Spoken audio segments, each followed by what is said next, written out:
35 के अधिनियम के बाद जो कांग्रेस मंत्रिमंडल बना था उसके बारे में जानकारी हासिल करेंगे। अगस्त 1935 में भारत सरकार अधिनियम लागू किया गया। कांग्रेस तथा अन्य दल 1935 के अधिनियम के संघीय भाग के विशेष रूप से विरुद्ध थे। देशी रियासतों के शासकों ने भी बाद में इस योजना में रुचि नहीं दिखाई। अतः 1935 के अधिनियम का संघीय भाग लागू नहीं हो सका, परंतु प्रांतीय स्वराज्य का इतना विरोध नहीं हुआ था। इसलिए ब्रिटिश सरकार ने फरवरी 1937 में चुनाव करवाए। यद्यपि कांग्रेस 1935 के अधिनियम के विरुद्ध थी, तथापि इसने संविधान को अंदर से नष्ट करने की दृष्टि से विधानमंडलों के लिए चुनाव लड़ने का निश्चय किया। मुस्लिम लीग तथा उदारवादियों ने भी अनेक कारणों से 1935 के अधिनियम का विरोध किया था, परंतु उन्होंने इस अधिनियम को जांचने की दृष्टि से विधानमंडलों के चुनाव लड़ने का निश्चय किया। इस प्रकार फरवरी 1937 में विधानमंडलों के चुनाव में अनेक दलों ने भाग लिया। 1937 में जो चुनाव हुए उसके चुनाव परिणाम विभिन्न रहे। विधानमंडलों के चुनाव में ब्रिटिश सरकार तथा उसके समर्थक दलों ने कांग्रेस को पराजित करने के लिए एड़ी चोटी का पसीना एक कर दिया था, लेकिन परिणाम जो निकला उसको देखकर सब लोग आश्चर्यचकित रह गए। ब्रिटिश भारत के कुल 11 प्रदेशों में से 6 प्रदेश मद्रास, मुंबई, संयुक्त प्रदेश, बिहार, मध्य प्रदेश और उड़ीसा की विधानसभाओं में कांग्रेस को बहुमत मिल गया था। बंगाल, असम और पश्चिमोत्तर प्रदेश में वह सबसे बड़ी पार्टी थी। पंजाब और सिंध में कांग्रेस का प्रदर्शन अच्छा नहीं रहा। इन चुनावों में मुस्लिम लीग को विशेष सफलता नहीं मिली। ब्रिटिश भारत के मुसलमानों के लिए कुल 482 स्थान निर्धारित किए गए। उनमें से मुस्लिम लीग को चुनावों में केवल 61 स्थान प्राप्त हुए। मुस्लिम लीग को मुस्लिम बहुमत प्रदेशों जैसे पंजाब, बंगाल, उत्तर पश्चिमी सीमा प्रांत इत्यादि में भी कोई महत्वपूर्ण सफलता नहीं मिली, बल्कि जो भी स्थान प्राप्त हुए वे अधिकतर हिंदू बहुमत प्रांतों में मुसलमानों के स्थान प्राप्त हुए। इससे यह बात स्पष्ट हो जाती है कि 1937 में मुस्लिम लीग का मुसलमानों में बहुत कम प्रभाव था। जो भी प्रभाव इसका मुसलमानों में था वह हिंदू बहुमत प्रांतों तक ही सीमित था। पंजाब में यूनियनिस्ट पार्टी, बंगाल में प्रजा पार्टी तथा स्वतंत्र उम्मीदवारों का विशेष प्रभाव था। चुनाव परिणामों में से एक बात यह भी स्पष्ट हो गई कि कांग्रेस का भी मुसलमानों में विशेष प्रभाव नहीं था। मुसलमानों के लिए संरक्षित सीटों के लिए 58 सीटों पर ही उम्मीदवार खड़े किए जाने से, जिनमें वह केवल 26 सीटों पर ही विजय रही। इन 26 सीटों में भी 15 सीटें पश्चिमोत्तर प्रांतों की थी, जहां बादशाह अब्दुल गफ्फार खां और डॉक्टर खान कांग्रेस का नेतृत्व संभाले हुए थे। जब कांग्रेस ने कुछ प्रांतों में बहुमत प्राप्त कर लिया तो यह प्रश्न उत्पन्न हुआ कि कांग्रेस को उन प्रांतों में अपनी सरकार बनानी चाहिए अथवा नहीं।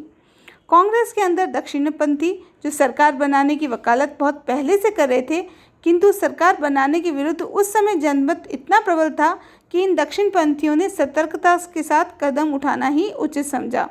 सर्वप्रथम कांग्रेस वर्किंग कमेटी में इस प्रश्न पर विचार हुआ। सरकार बनाने के पक्ष में 8 और विपक्ष में 4 मत पड़े। पंडित जवाहरलाल नेहरू और 3 समाजवादी कांग्रेसियों ने विपक्ष में मतदान किया था। इसके बाद यह प्रश्न AICC की बैठक में रखा गया। सरकार बनाने के पक्ष में 127 और विपक्ष में 70 मत आए। तब गांधी जी ने निम्न प्रस्ताव रखा। कांग्रेस महासमिति उन प्रांतों में मंत्रिमंडल बनाने की स्वीकृति देती है जहां विधानसभा में कांग्रेस का बहुमत है, लेकिन शर्त यह है कि मंत्रित्व तब तक स्वीकार न किया जाएगा जब तक विधानसभा में कांग्रेस दल का नेता संतुष्ट नहीं होता और खुलकर यह नहीं कह पाता कि गवर्नर हस्तक्षेप की अपनी विशेष क्षमता का इस्तेमाल नहीं करेंगे और न ही अपने संवैधानिक कामों के में मंत्रियों की सलाह को ठुकराएंगे। इस प्रकार गांधी जी के प्रस्ताव के बाद यह निर्णय किया गया कि यदि गवर्नर अपने मुख्यमंत्री को यह विश्वास दिला दे कि वे दैनिक प्रशासन में मंत्रियों के कार्यों में दखल नहीं देंगे और संवैधानिक अध्यक्ष के रूप में कार्य करेंगे तो कांग्रेस पद ग्रहण कर लेगी।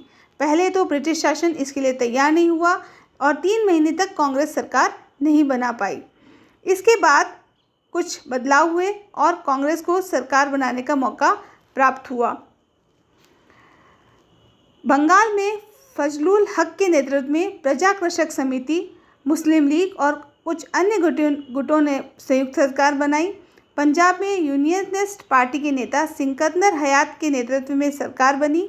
अन्य प्रांतों में भी अवसरवादी और प्रतिक्रियावादी तत्वों ने ब्रिटिश शासकों के इशारे पर अल्पमत में होते हुए भी अंतरिम सरकार बना ली।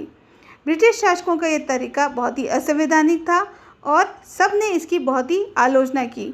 समूचे देश में जगह जगह इसके खिलाफ प्रदर्शन हुए और सभाएं हुई। अन्य परिस्थिति से विवश होकर भारत के गवर्नर जनरल तथा वायसरॉय लॉर्ड लिनलिथगो ने 21 जून 1937 में एक भाषण दिया, जिसमें उन्होंने ये आश्वासन दिया कि गवर्नर सिर्फ विशेष जिम्मेदारियां ही निभाएगा और प्रांतीय प्रशासन में बार बार दखल नहीं देगा और न ही बार बार हर विचार के लिए मंत्रियों को परामर्श देगा। मंत्रियों को उनके कार्य करने की स्वतंत्रता प्राप्त होगी। अतः जब सब विवाद समाप्त हो गया तो कांग्रेस ने 7 जुलाई 1937 को अपने प्रस्ताव में अपने सदस्यों को पद ग्रहण करने के लिए आज्ञा दे दी। जब कांग्रेस ने पद संभालने का निश्चय कर लिया तो अंतरिम मंत्रिमंडलों ने अपना त्यागपत्र दे दिया। जुलाई 1937 में कांग्रेस ने 6 प्रांतों मद्रास, बम्बई, मध्य प्रदेश, संयुक्त प्रदेश, बिहार और उड़ीसा, जहां उसका भारी बहुमत था, में अपनी सरकार बना ली। इसके बाद पश्चिमोत्तर सीमांत प्रदेश में 8 अकांग्रेसी विधायकों के सहयोग से उस प्रदेश में भी अपनी सरकार बना ली। इसी प्रकार असम और सिंध में भी कांग्रेस ने अन्य गुटों के समर्थन से संयुक्त सरकारों का गठन कर लिया। इस प्रकार 9 ब्रिटिश प्रांतों में कांग्रेस का वर्चस्व कायम हो गया। ये प्रश्न भी बहुत इम्पॉर्टेंट है और बहुत बार पूछा जाता है कि 1937 के चुनावों के बाद कांग्रेस का मंत्रिमंडल कितने प्रदेशों में कायम हुआ। इस संबंध में ये बात भी देखने में आई कि कांग्रेस ने मुस्लिम लीग के साथ अनेक कारणों से गठजोड़ करना उचित नहीं समझा और उनके सदस्यों को मंत्रिमंडल में लेने से इनकार कर दिया। फलतः मुस्लिम लीग कांग्रेस का अधिक विरोध करने लगी और कांग्रेस मंत्रिमंडलों पर यह आरोप लगाया गया कि वे मुसलमानों के साथ भेदभाव की नीति अपना रहे हैं। इसके बाद कांग्रेस द्वारा अपने मंत्रिमंडल के सहयोग से अपने मंत्रिमंडलों द्वारा विभिन्न प्रांतों में विभिन्न कार्य किए गए और साथ ही साथ उन्होंने जहां पर अंग्रेज़ों द्वारा बार बार विरोध करने की मंशा उनकी थी, उसको बहुत ही दखल के रूप में माना और गवर्नर के सामने इसका विरोध भी जाहिर किया था। धन्यवाद।